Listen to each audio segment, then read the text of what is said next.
بالکل نماز جنازہ کے بعد، نماز جنازہ سے پہلے، میت کو دفن کرتے وقت، کرنے کے بعد سب صورتوں میں دعا مانگ سکتے ہیں۔ قرآن و حدیث میں اس کی کوئی ممانعت نہیں ہے کہ بھئی آپ جو ہے وہ جنازہ سے پہلے دعا مانگے بعد میں نہیں مانگے، کسی حدیث میں منع نہیں کیا گیا، بلکہ قرآن و حدیث میں تو دعا کی کثرت کرنے کا حکم دیا گیا۔ سرکار صلی اللہ تعالیٰ علیہ وسلم کے فرمانے کہ کثرت سے دعا کرو، دعا مانگنے میں سستی نہ کرو، اور اللہ تبارک و تعالیٰ جو ہے وہ دعا کرنے پر عطا فرماتا ہے۔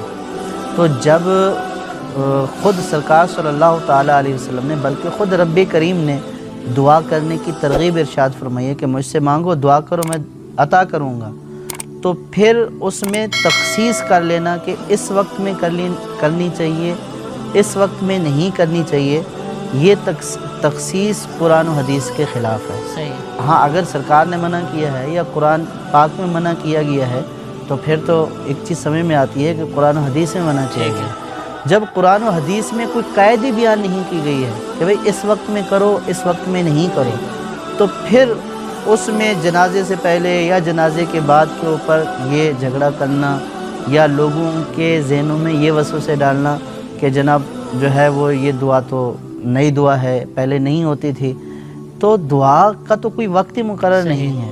اللہ تبارک و تعالیٰ سے جس وقت مانگو اللہ تبارک و تعالیٰ عطا فرماتا ہے۔ اب تو اس کو زیادہ حاجت ہے، اب تو اس کے لیے استغفار کرنا ہے اور اس کی نجات کے لیے، اپنی نجات کے لیے اللہ تعالیٰ سے دعا کرنی ہے۔ اب اس کے اعمال کا سلسلہ ختم ہو گیا، اب یہ مومنین مسلمانوں کی دعائیں ہی ہیں کہ جو اس کی قبر و آخرت میں اس کے لیے نور بن کر جو ہے وہ اس کو پیش کی جاتی ہے۔ صلی اللہ علیہ وسلم نے فرمایا من احدث فی امرنا ھذا ما لیس منہ فہو رد، کہ ہمارے دین میں کوئی بھی نئی چیز ایجاد کرے گا وہ رد ہے۔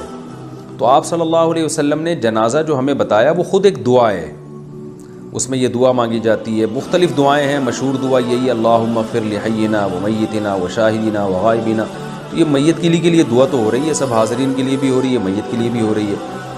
یہ ایسے ہی ہے جیسے کوئی دعا مانگے اور پھر کہے دعا کے بعد پھر دعا۔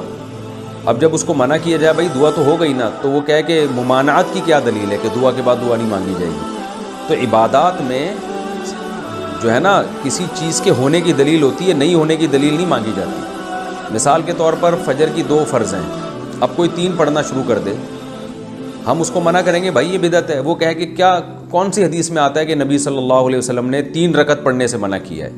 تو بھائی 3 رکعت پڑھنے سے منع نہیں کیا، کہیں بھی نہیں ہے حدیث، لیکن 2 رکعت پڑھی ہیں تو اس کا مطلب ہے 2 پہ اسٹاپ کرنا ہے آپ نے۔ 1 رکعت میں آپ صلی اللہ علیہ وسلم نے 2 سجدے کیے، اب آپ جوش میں آ کے 1 رکعت میں 3 سجدے کر لیں تو ظاہر ہے منع کیا جائے گا آپ کو۔ اب آپ دلیل یہ دے رہے ہیں کہ کون سی حدیث ہے جس میں 3 سجدوں سے منع کیا، تو ایسی تو حدیث قیامت تک نہیں ملے گی۔ لیکن ہم یہی کہیں گے بھئی یہ عبادت ہے، اور عبادت توقیفی کا مطلب اس میں عقل نہیں چلتی، اس میں جیسے ہمیں بتایا گیا ویسے ہی کرنا ہے۔ تو دعا کا کوئی مخصوص وقت رسول اللہ صلی اللہ علیہ وسلم نے ہمیں بتایا نہیں ہے، تو جب چاہو جب دعا مانگ لو۔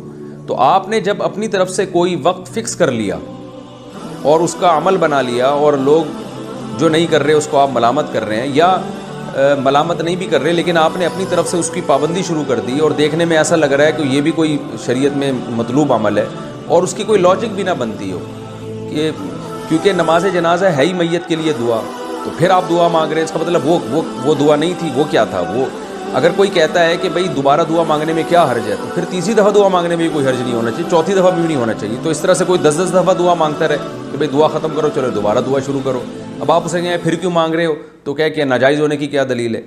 تو اس میں لوگ بھی حرج میں مبتلا ہوں گے۔ تو اس لیے جو شریعت نے جتنا بتایا ہے، نبی صلی اللہ علیہ وسلم نے جنازے کی نماز کے بعد کبھی بھی پوری زندگی الگ سے دعا نہیں مانگی، بلکہ آپ صلی اللہ علیہ وسلم نے جلدی دفنانے کا حکم دیا۔ اس پر صحیح حدیث موجود ہیں کہ جلدی دفنایا جائے۔ تو نماز جنازہ کے بعد اگر آپ دعا مانگتے ہیں تو اس سے میت کے دفن میں تاخیر ہوتی ہے، جو کہ شریعت میں ناجائز ہے۔